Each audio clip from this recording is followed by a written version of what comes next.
അവിടുന്നും ഇവിടുന്നും പെറുക്കിക്കൂട്ടിയതും മരമുട്ടിമേൽ വെച്ച് വെട്ടിക്കൂട്ടിയതുമായ ഇറച്ചിക്കഷ്ണങ്ങളും എല്ലിൻ തുണ്ടുകളും കൊഴുപ്പ് കഷ്ണങ്ങളും ഒക്കെ കൂട്ടി തേക്കിലയിൽ പൊതിഞ്ഞ് പാളവള്ളി കൊണ്ട് കെട്ടി കൊച്ചാപ്പു സഞ്ചിയിലേക്കിട്ടു.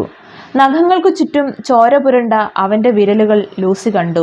ലൂസി മുഖത്തേക്ക് നോക്കാത്തതിന്റെ ദേഷ്യത്തിൽ കൊച്ചാപ്പു ലോകം മുഴുവനും കേൾക്കുന്ന ഒച്ചയിൽ വിളിച്ചു പറഞ്ഞു, ഇങ്ങനെ കുറെ നശൂലങ്ങളുണ്ട്. നല്ലത് തിന്ന് ചാവാൻ യോഗയില്ലാത്തോറ്റ. എന്തോരം കാശുണ്ടായാലും ചണ്ടിയും പണ്ടാരവും മതി. ലൂസി കുറച്ച് വെളിച്ചെണ്ണ കൂടി ഇറച്ചിയിലൊഴിച്ച് നന്നായി കൂട്ടിത്തിരുമ്മി. ലൂസിക്ക് കിട്ടേണ്ട മണം കിട്ടുന്നതുവരെ. പിന്നെ ഇറച്ചിക്കലം അടുപ്പത്ത് വെച്ചു.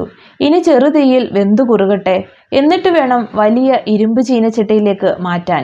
മൂക്കാത്ത തേങ്ങ കൊത്തിയിട്ടതും ഇത്തിരി പെരിഞ്ചീരകം പൊടിച്ചതും വെള്ളുള്ളിയും കുരുമുളക് ചതച്ചതും ഒരു താൾ കറിവേപ്പിലയും ചേർത്ത് വെളിച്ചെണ്ണയൊഴിച്ച് ഇളക്കി ഇളക്കി വരട്ടിയെടുക്കണം.